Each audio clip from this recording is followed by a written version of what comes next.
Good afternoon.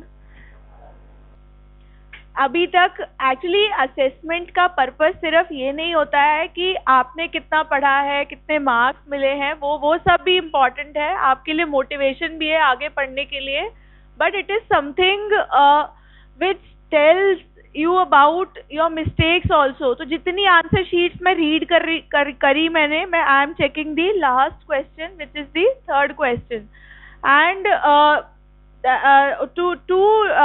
there was an option in that question, you have to perform 2 out of 3।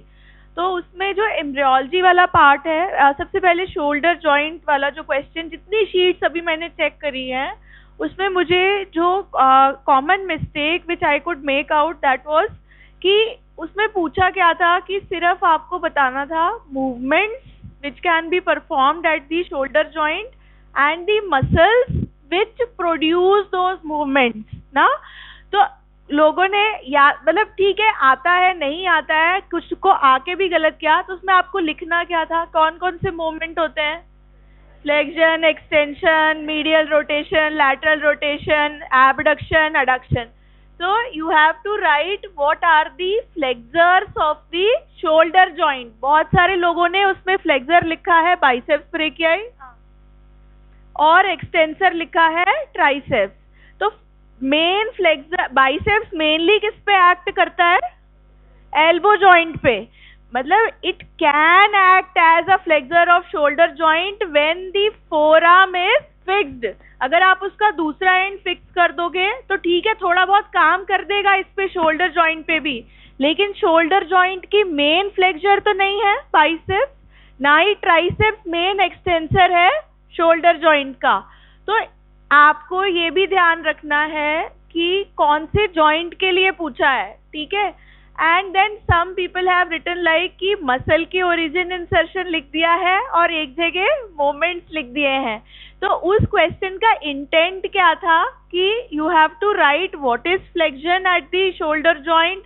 मतलब लोगों ने उसका range लिखा है, ये भी लिखा, अगर आप रेंज लिख दें वेल एंड गुड, लेकिन अगर आप, मेरे लिए ये था कि अगर आप मोमेंट्स इन्यूमरेट भी कर देते हैं प्लस उसके साथ मसल्स जो मोमेंट परफॉर्म कर रही है, if you right that thing, तो मतलब बहुत सारे मार्क्स तुमको मिल जाएंगे, ठीक है।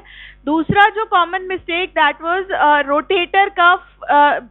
मैंने पूछा था right the anatomical basis for the symptoms in rotator cuff tear. हाँ, तो अब रोटेटर कफ के जो 4 मसल्स हैं, जिसने उतना बताया है उसको भी मैंने मार्क्स दिया है। रोटेटर कफ के मसल्स की एक्शन क्या है, that will be producing symptom. Pain होगा वो बात अलग है, वो इन्फ्लेमेशन होगा, वो तुम डॉक्टर अभी मतलब उस लेवल पे अब तुमको जाना है, पर अभी से नहीं। क्या पूछा है उसमें, अनाटॉमिकल बेसिस फॉर सिम्टम्स। तो तुम्हें पेन क्यों हो रहा है वो तुम पैथ में बताओगे, इन्फ्लेमेशन हो रहा है, उसमें रेडनेस आ रही है, वो भी तुम पैथोलॉजी में पढ़ोगे, बताओगे, दैट इज गुड।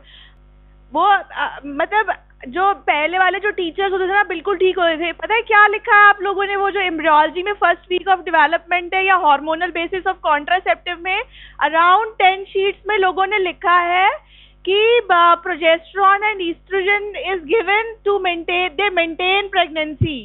क्योंकि मैंने जो लास्ट जो सेशन लिया था that was about the assisted reproductive techniques, उसमें हम बाहर से दे रहे थे ल्यूटिनाइजिंग हार्मोन, हम बाहर से दे रहे थे प्रोजेस्टेरॉन। तो वो वैसे तो तुम आंसर्स कोड करते हो और यहाँ बैठ के तुम खाना खा रहे हो, बात कर रहे हो और कुछ भी कर रहे हो। अगर तुम यहाँ पे भी सुन लोगे what is the hormonal basis to give contraceptives, anybody, why we are giving these pills, और कुछ जो मन में आ रहा है वो लिख रहे हैं। फर्स्ट वीक ऑफ डेवलपमेंट शुरू कहाँ से हो रही है, एम्ब्रियोलॉजी कहाँ से, what is first week of development कहाँ से शुरू हो रहा है, फर्टिलाइजेशन से। ये पहली स्लाइड है एम्ब्रियोलॉजी की।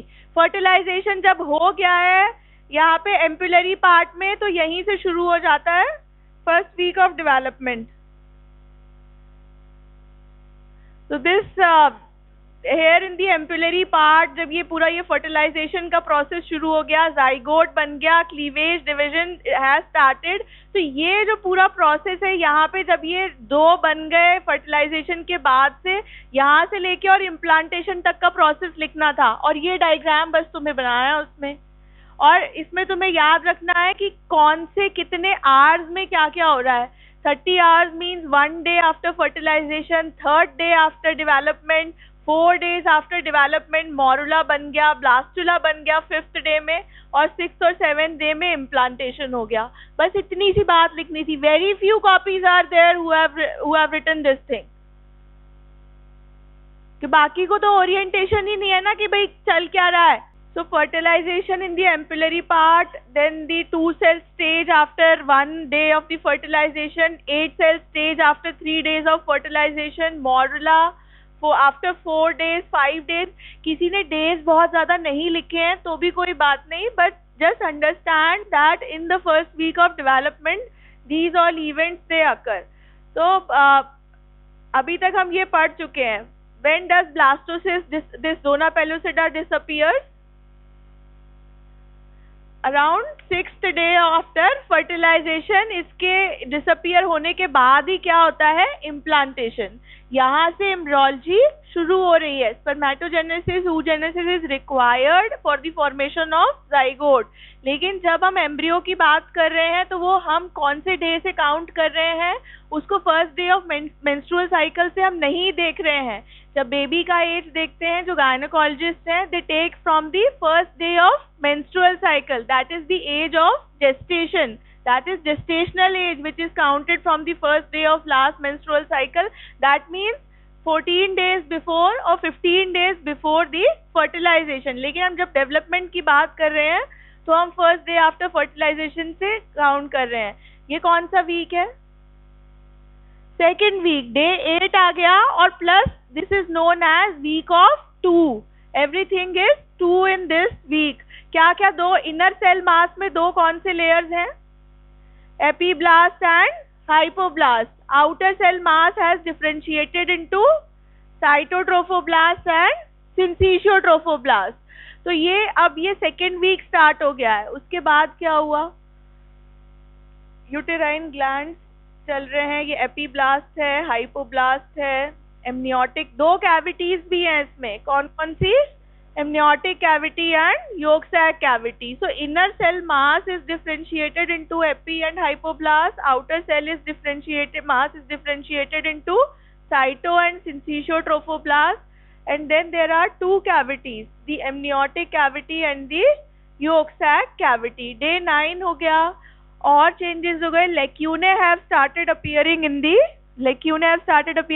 syncytiotrophoblasts, because ultimately this cyto and syncytiotrophoblasts they will be forming the placenta, they will form the placenta। तो अभी blood vessels या maternal blood इसमें invade नहीं हुआ है, इधर से fetal blood vessels अभी नहीं बने हैं, लेकिन हाँ the lacunae have started appearing। So by day 9 they appear, and then this yolk sac cavity at the other end, it is lined by what, it is lined by Husser's membrane। कैसे cell दिख रहे हैं epiblast इसमें, columnar हैं, cuboidal हैं, squamous हैं, columnar. Hypoblast किस type के हैं, क्यूबॉइड।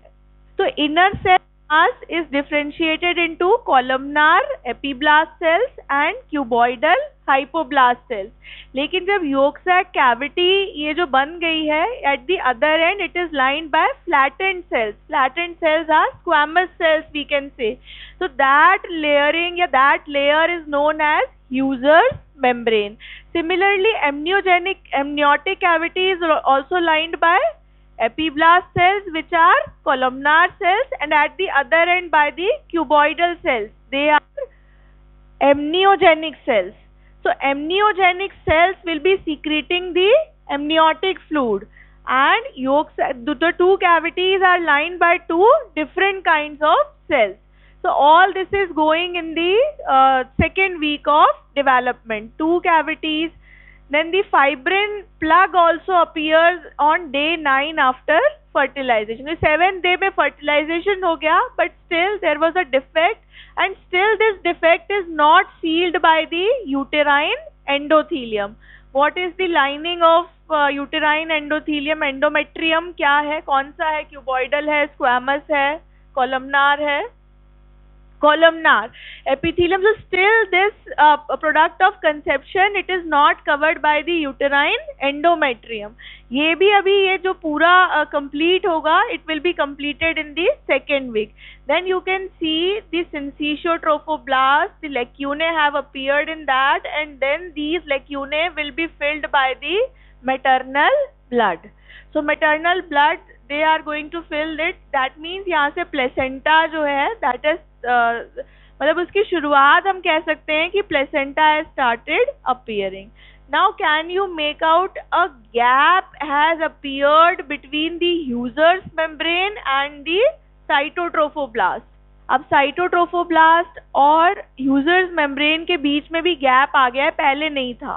तो ये जो स्पेस मिला है, ये जो स्पेस बन गया है, this is known as extra embryonic coelom and it is lined by extra embryonic mesoderm. बात समझ आ रही है? पहले ये गैप नहीं था between Heuser's membrane and cytotrophoblast. Day 11 and 12 पे ये गैप अपीयर्ड हो गया. तो ये जो गैप बना, इसे हम बोल रहे हैं एक्स्ट्रा एम्ब्रियोनिक सीलोम, क्योंकि एम्ब्रियो पूरा किससे बनेगा? इनर सेल मास से. सो दिस यहाँ इसके अंदर कोई कैविटी नहीं आई है.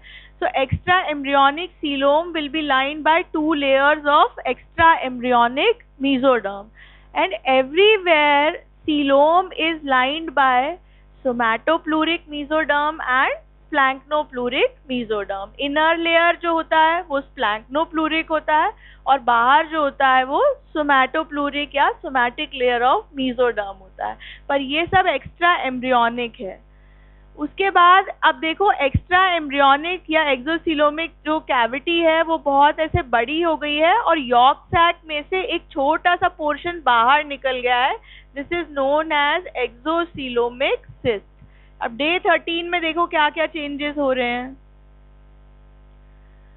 तो डे 13 में the primary villi will start forming. Placenta पे एक पूरा क्लास होगा तो तब हम देख लेंगे कि primary villi, secondary villi, tertiary villi क्या है.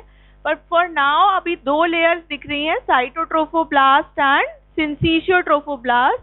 So primary villi have started appearing. Then yolk sac will be converted, primary yolk sac will be converted into secondary yolk sac because a pinch or a portion of this yolk sac will be extruded in the form of exocoelomic cyst. So second week में ही primary yolk sac cavity will be converted into secondary yolk sac by this extrusion of the exocoelomic cyst, and then a connecting stalk is there which will be forming the umbilical cord. This is the connecting stalk. You can see this connecting stalk. अब देखो cytotrophoblast और ये inner amniotic cavity या inner cell mass के बीच में एक छोटा सा एक कनेक्शन बचा हुआ है. This is the connecting stalk and it will be forming the umbilical cord. Just imagine a baby जिसमें umbilical cord connected है. तो umbilical cord मुझे बता सकते हो 2 ends में कहाँ कहाँ connected होता है?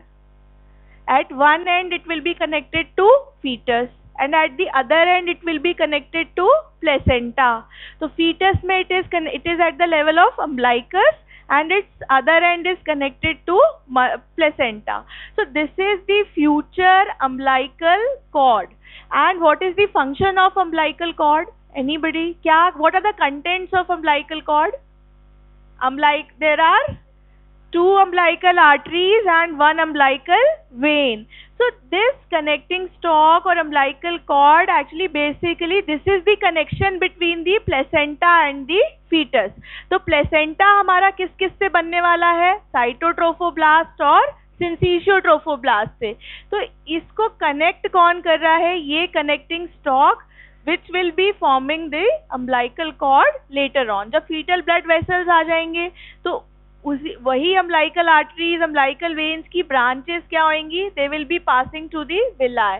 क्योंकि प्लेसेंटा में होता क्या है, on one side there is fetal blood and on the other side there is maternal blood. So there will be exchange between the maternal blood and the fetal blood. So this is the connecting channel. So again you can see in red color this connecting stalk is shown. Then we can identify the two cavities, the amniotic cavity and the yolk sac cavity. This is the inner cell mass differentiated into epiblast and hypoblast. Then you can identify the extra embryonic coelom. It is on one side it is lined by extra embryonic somatic mesoderm and on the other side by the extra embryonic splanchnic mesoderm. तो extra embryonic coelom बन गया, दो cavities बन गई, amniotic York sac, एक connecting stock बन गया. ये सारा जो डेवलपमेंट है वो क्या है, second week of development. This is known as week of twos. So there are two trophoblast layers, the cytotrophoblast, syncytotrophoblast. There are two embryoblasts layer in the embryoblast, the epiblast and the hypoblast. Then extra embryonic mesoderm, it will be lined by somatopleuric layer and splanchnopluric layer. So week of 2 has got, there are two cavities, the amniotic cavity and the yolk sac cavity. तो अगर तुमको एक ऐसा model है हमारे वहाँ museum में, if you find two cavities, if you find epiblast layer, hypoblast layer, if you find extra embryonic coelom, so you can easily identify this is the second week of development. Then the implantation process, if we summarize the implantation process, zona pellucida, it disappears by day 5, some books write 6. Then blastocyst attaches to the endometrial epithelium, it differentiates into cyto and syncytotrophoblast. Then blastocysts sink into the uterine endometrium, and then defect in the endometrium, finally it is repaired by day 12 and 13. The syncytotrophoblast erode the endometrial blood vessels of the mother and seeps into the lacunar network by day 11 and 12. तो वही जो lacunae appear हुए थे actually trophoblast जो है वो invade करते जाते हैं endometrium में, invade कर रहे थे तभी वो अंदर जा पा रहे थे. तो uterine endometrium में है क्या, epithelium है, उसके बाद glands हैं और blood vessels हैं. तो उसमें ये इरोड करते जाते हैं and then the implantation process it continues and the formation of primary chorionic villi it starts. Primary chorionic villi में दो ही लेयर्स होती हैं, साइटोट्रोफोब्लास्ट एंड सिंसीशियोट्रोफोब्लास्ट. तो यही जो साइटोट्रोफोब्लास्ट, सिंसीशियोट्रोफोब्लास्ट हमें सर्कुलर दिख रहे हैं, ये कैसे बन जाएंगे, फिंगर लाइक प्रोजेक्शंस. तो those finger like projections will be primary villi. And so summary of the second week: decidual reaction, primary yolk sac forms, extra embryonic mesoderm forms from cytotrophoblast, there is bilaminar germ disc, procaudal plate. Twins पे हम बाद में आएंगे. अब आज का जो class है वो है third week of development. This third week of development is very crucial. Why it is crucial? एक मदर को imagine करो, पता कब लगेगा कि like she is pregnant? After how many days of fertilization? 15 days of fertilization. तो 15 days हो गए तो कितने weeks complete हो गए? 2 weeks. So that means at the beginning of the third week she will get to know, yes, amenorrhea is there, she might be pregnant. So as well as third week is crucial. Why? Because third layer, the third germ layer, the mesoderm, which still has not appeared, it will start appearing. So अगर वो appear हो जाती है तो that means all the 3 germ layers will be there. That सारे organs किससे derived हैं? From the 3 germ layers. So 3 germ layers they will be like appearing in the third week itself. तो ये जो process है, जो तीनों germ layers appear हो रहे हैं, और that process is known as gastrulation. So this is the third week of development. So ये जिसने भी PPT बनाया है उसने बहुत अच्छे से बताया है कि there were two layers initially, epiblast था और hypoblast था. Now there is a third party intervention. वो third party कौन है? Mesoderm. तो जो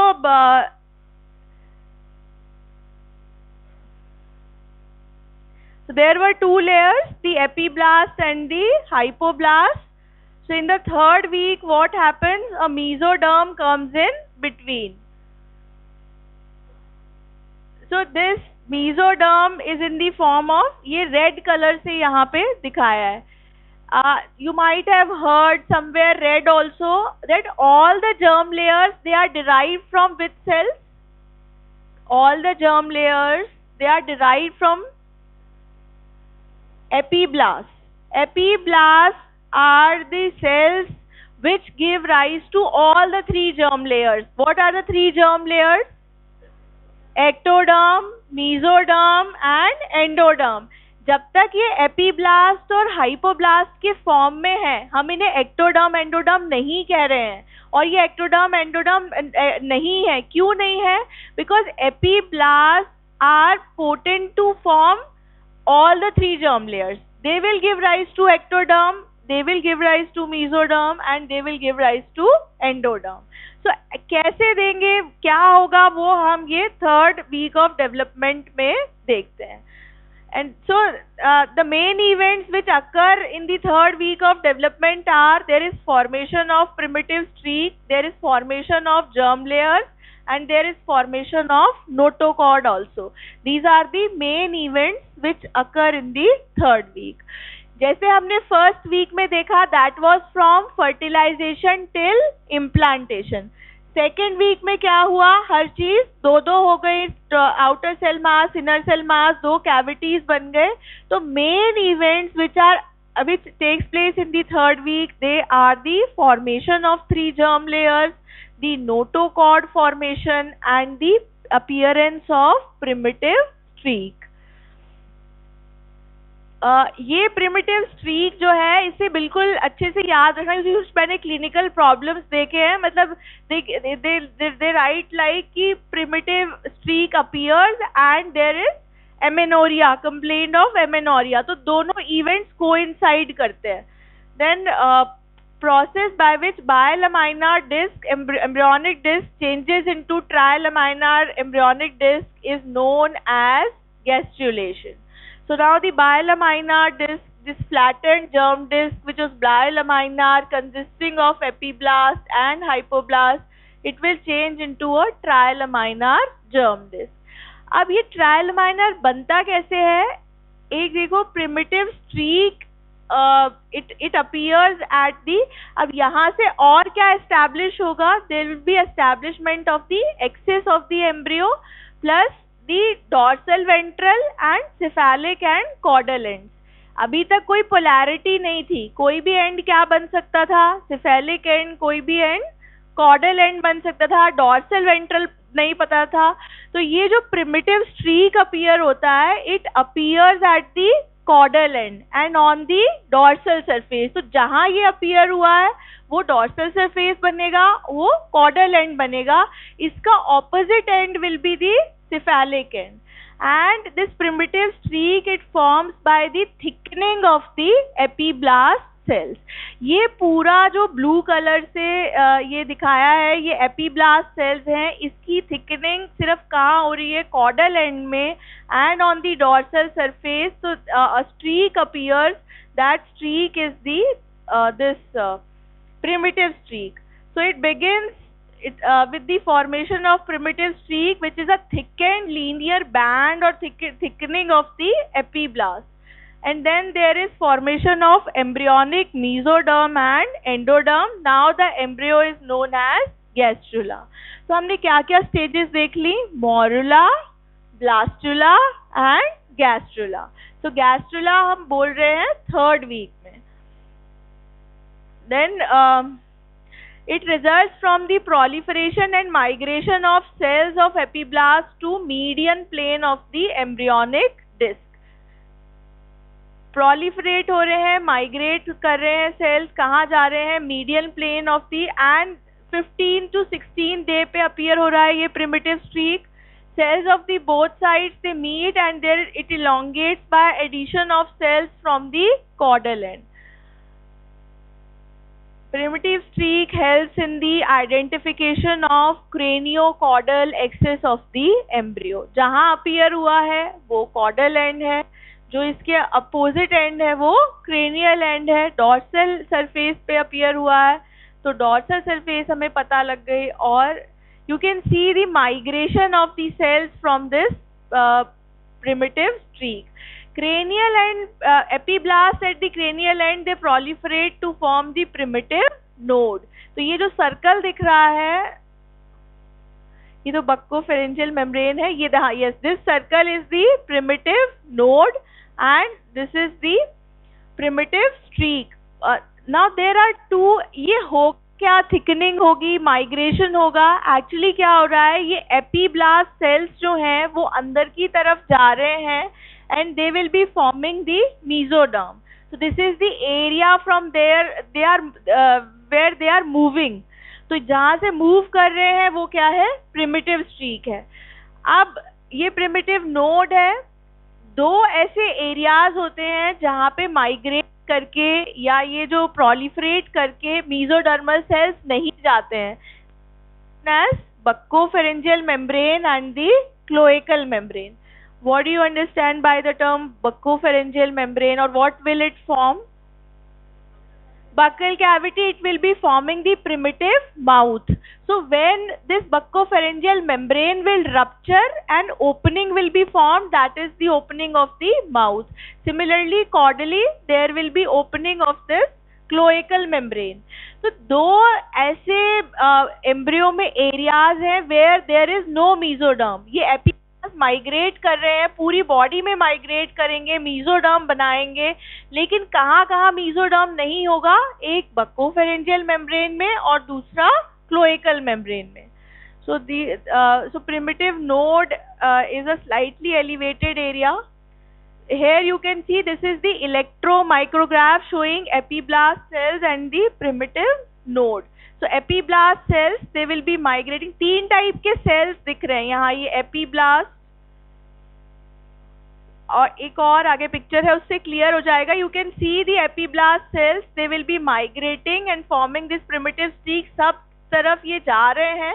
और the areas where they do not go, that area will be the buccopharyngeal membrane and the cloacal membrane. So this is the process of the gastrulation. You can see the migrating epiblast cells, they will be going round, slip beneath, invaginating.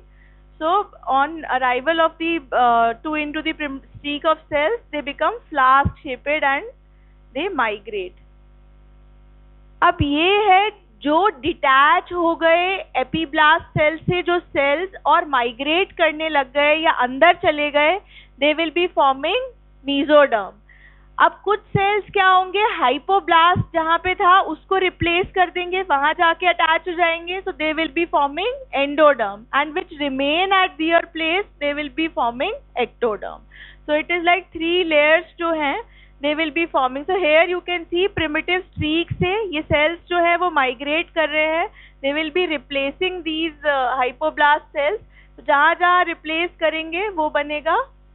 They will displace the hypoblast, lie between the epiblast and cells remaining in the epiblast. So if they displace the hypoblast, they will be forming endoderm.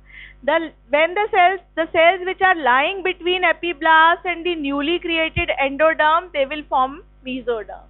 And the cells remaining as epiblast, they will be forming ectoderm. So this is how 3 germ layers they are established.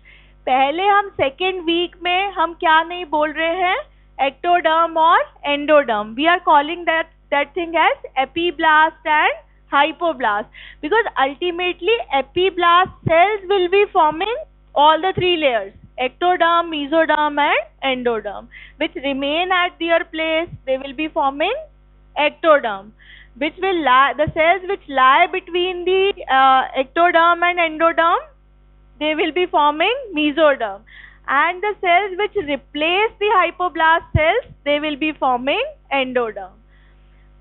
तो ऐसे करके ये तीनों जो sales हैं, तीनों germ layers हैं, दे will B, इसमें तीन कलर्स में ये तीनों लेयर्स शो करी हैं, and ectoderm, mesoderm and the endoderm.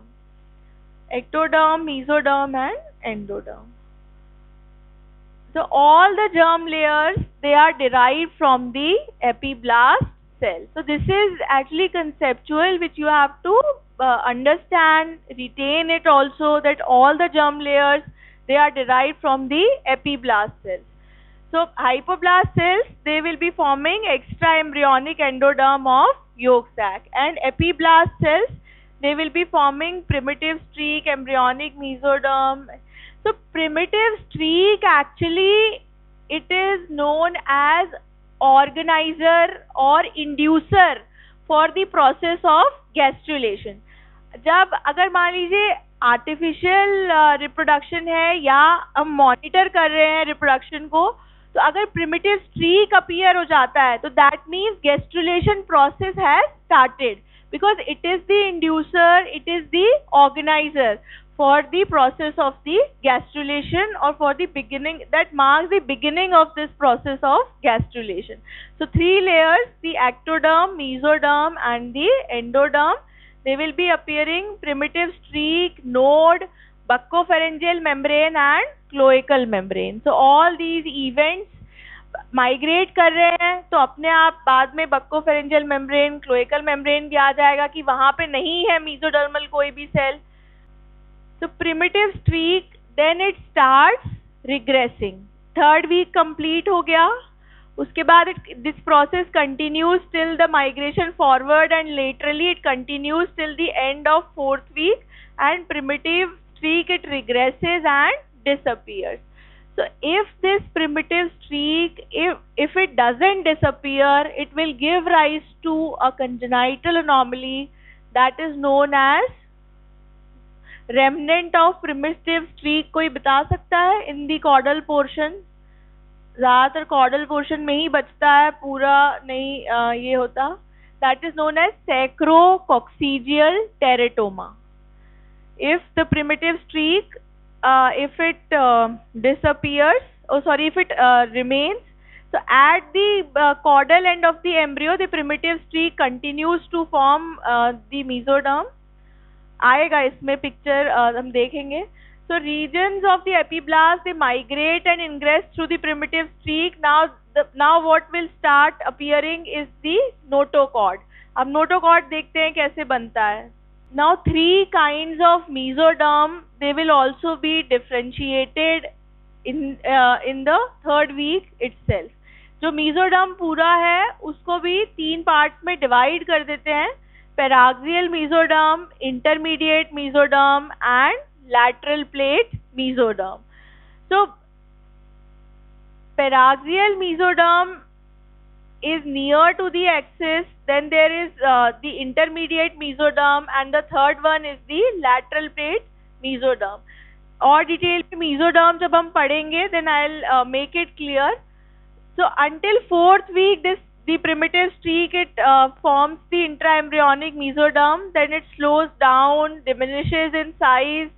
You can correlate the primitive streak where it is lying, and then if insignificant structure, it becomes an insignificant structure in the sacrococcygeal region, and usually it degenerates. If it doesn't degenerate, then it gives rise to a structure that is known as sacrococcygeal teratoma. So remnant of primitive node might persist. It is derived from pluripotent streak cells, and elements of all the three germ layers, they will be in this sacrococcygeal teratoma, but it is easily operable. क्योंकि जितनी भी congenital anomalies क्या होती हैं, they are like normal process का ही वो part होते हैं, तो it is easily repaired, or this can be removed. Treatment is easier. Now coming to the formation of notochord. Primitive streak and gastrulation, these events are very important. So if somebody asks when does gastrulation occurs in which week? Third week of development. What is the primitive organizer for that or inducer for this event?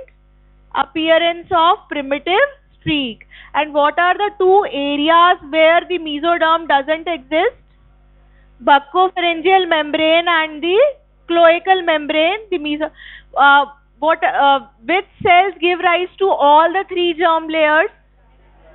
Epiblast cells. So ectoderm, mesoderm and endoderm. अब कुछ clinical questions अगर कुछ ऐसे होते हैं कि mesoderm नहीं है, तो मीजोडर्म कब तक नहीं है? सेकेंड वीक तक नहीं है. कब अपीयर हुआ है? It is in the third week. Actually तीनों लेयर्स ही डिफ्रेंशिएट कब हुई है? Third week of development. तो थर्ड वीक ऑफ डेवलपमेंट के मेन इवेंट्स हमने कौन से देखे थे? Appearance of primitive streak, establishment of axis of the embryo also, cephalocaudal and dorsal ventral. ये भी कब establish हो रहा है? थर्ड वीक में. It coincides with the amenorrhea also. और थर्ड वीक में एक significant event है, that is the formation of notochord. अब notochord क्या है? ये कहाँ से आ गया? हमारे पास तो वो तीन ही germ layers थे, ectoderm, mesoderm और endoderm. So notochord is a cellular rod which develops by transformation of the notochordal process. अब वापस आ जाओ अपने तीनों यहाँ पे layers के cells. Colors तुम्हें याद है? ये कौन सा layer है? Epiblast. This is the mesoderm we can say, and this is the endoderm, yolk sac cavity. So can you see a process? It is started appearing and going inside the mesoderm. So this process is actually the notochord. ये बिल्कुल midline of the body जो है, what is the remnant of notochord? Anybody? What it forms in adult? Which part of the vertebral column? Vertebral column में क्या है? Vertebra है और क्या है? इंटरवर्टिब्रल डिस्क है. तो इंटरवर्टिब्रल डिस्क के सेंट्रल जो पार्ट है, that is nucleus pulposus. That is only formed by the notochord.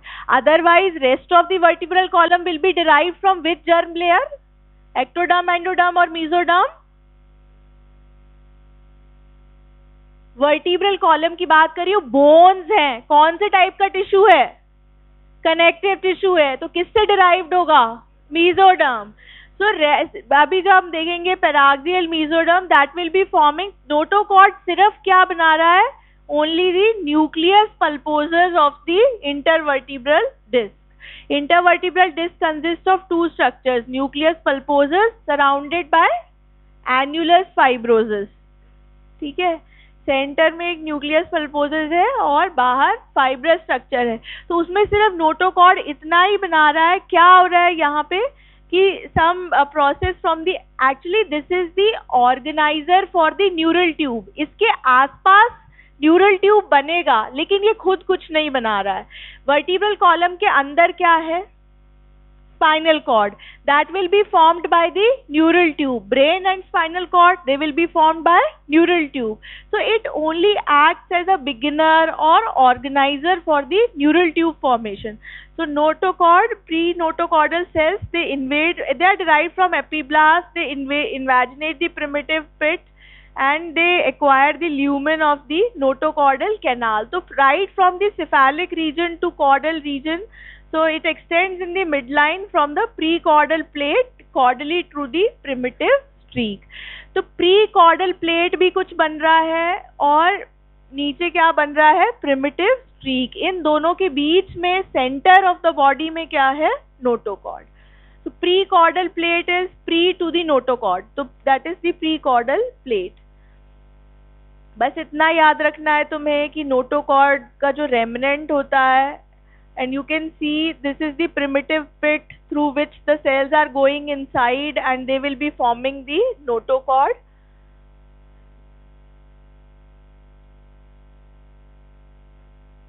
Now this is something which you can understand.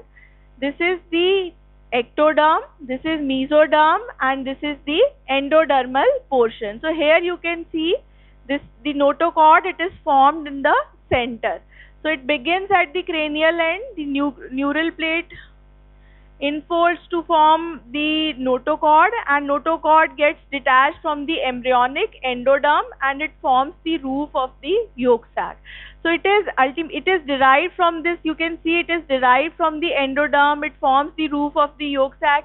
पर ऐसे अगर समझेंगे तो yolk sac clear नहीं होगा, तो हमें या yolk sac cavity यहाँ से समझ सकते हो, this is the yolk sac cavity, so it is derived from endoderm, and then you can see इसको 3-dimensionally देखेंगे, so it is situated in the center of the embryo. So this way, this notochord, it forms in the center of the embryo by the folding of the endoderm, and then it becomes circular. So it continues from precaudal plate till the end. Here you can see this is the neural plate, this is the notochordal process. So notochordal process जो है इसके around there what will be formed, that is the neural tube. So neural fate of the notochordate, it forms the nucleus pulposus and it induces overlying ectoderm to form the neural plate. So notochord basically वो किस लिए है कि it induces the formation of neural plate. Neural plate will form neural tube and neural tube will form brain and spinal cord. So brain and spinal cord or the nervous tissue or vertebral column, they are not derived from the notochord. Notochord only forms a small component of the, or the central component of the intervertebral disc. So cloacal membrane, it forms, it only consists of ectoderm and endoderm, and there is a small diverticulum from the posterior wall of the yolk sac, which is also seen in this week, that is the allantois. So allantois is this thing. Can you identify this diverticulum? This was the connecting stalk which was connecting the amniotic cavity, yolk sac cavity and the other layers with the, किससे connect कर रहा है ये connecting stalk? Placenta या cytotrophoblast and syncytiotrophoblast. तो इसी connecting stalk में there is a projection from the yolk sac cavity. That projection is allantois, and we will be seeing that it will be forming a projection from the urinary bladder. So it is a small diverticulum from the posterior wall of the yolk sac. It appears on 16th day and it is sausage shaped and it is involved in the bladder development. Now coming to the components, कि अब ये तीनों third week में तीनों germ layers आ गए, notochord भी आ गया, तो तीनों जर्म लेयर्स क्या क्या बनाएंगे? Can anybody tell me ectoderm क्या बनाएगा? स्किन और nervous system. Neuroectoderm is derived from ectoderm. So neuroectoderm या ectoderm we can say it will form nervous system and skin will be derived from ectoderm. अभी थोड़ी देर बाद हम देखेंगे जितना पोर्शन ectoderm का नोटोकॉर्ड के कांटेक्ट में आता है that will form neuroectoderm. So that will be forming brain and spinal cord. जितना ectoderm बच गया that will form skin. और भी दो मसल्स होती हैं जो मीजोडर्म से डिराइव नहीं होती हैं. They are present in the eye, so they are also derived. They are also ectodermal. Glands are also ectodermal. Mesoderm से क्या बनता है? Connective tissue. और सिस्टम वाइज बताओ, हार्ट किससे बनेगा? मीजोडर्म से. Vertebral column, vertebral canal, muscles, they will be derived from mesoderm. Urinary system कहाँ से, यूरोजेनाइटल सिस्टम कहाँ से डेवलप होगा? एक यूरोजेनाइटल सिस्टम और दूसरा है गैस्ट्रोइंटेस्टिनल सिस्टम. तो जीआईटी किससे डिराइव्ड है? GIT is derived from endoderm. Only system. GIT पूरा कहाँ से कहाँ तक? एंडोडर्म से डिराइव्ड है. कहाँ से कहाँ तक है? माउथ से के और एनस तक. सो इट इज डिराइव्ड. अभी हम देखेंगे, पूरा एम्ब्रियोलॉजी पढ़ेंगे, ये तीनों ट्यूब के फॉर्म में पूरी बॉडी डेवलप हो रही है. मतलब न्यूरल ट्यूब पूरा है, ब्रेन से स्पाइनल कॉर्ड कहाँ से कहाँ तक एक्सटेंड कर रहा है? हेड एंड से लेके टेल एंड तक. सिमिलरली एंडोडर्म ने क्या बना दिया? जीआईटी. वो भी कहाँ से एक्सटेंड कर रहा है? हेड एंड से लेके till the caudal end. Similar, और जो mesoderm बना, that will be forming the other things. Your urogenital system is derived from mesoderm. Urogenital, that means urinary and reproductive system. So we will be seeing, so what are the derivatives of the ectoderm. This can be asked in the exam, ये तो पता होना चाहिए. So central nervous system, peripheral nervous system, mammary glands, pituitary glands, enamel of teeth, they are derived from ectoderm. Endoderm forms the epithelial lining of gastrointestinal system and respiratory tube. Epithelial lining जरूर ये बनाता है urinary bladder की, बाकी liver, pancreas, parathyroid, thymus, thyroid, tonsil, they are the endodermal. Then mesoderm, it forms tissue, cartilage, muscles, kidney, gonads, the urogenital system, that is derived from the mesoderm. Thank you.